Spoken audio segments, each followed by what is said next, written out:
Assalamualaikum warahmatullahi wabarakatuh.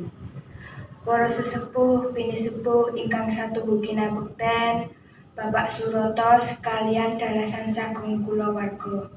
Miwah para rawuh ingkang minulya. Sumangga kula dherekaken ngaturaken puji syukur konjuk dumateng Gusti ingkang murubeng dumadi, ingkang sampun paring kanugrahan dumateng panjenengan dalasan kula.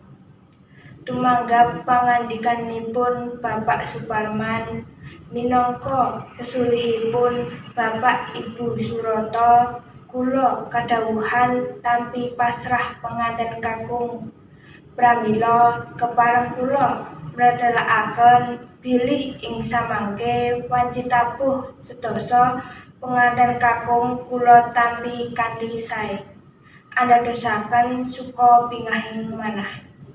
Salajengipun penganten kakung pun Bagus Candra-Wijaya badhe sarimbit kaliyan penganten putri Roro Niken Respati dumungkap upacara candhaipun.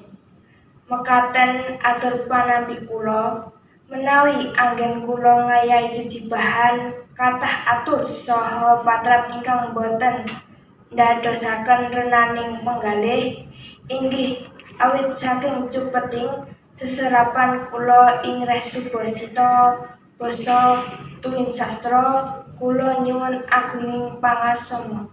Matur nuwun. Akhirul kalam. Wassalamualaikum warahmatullahi wabarakatuh.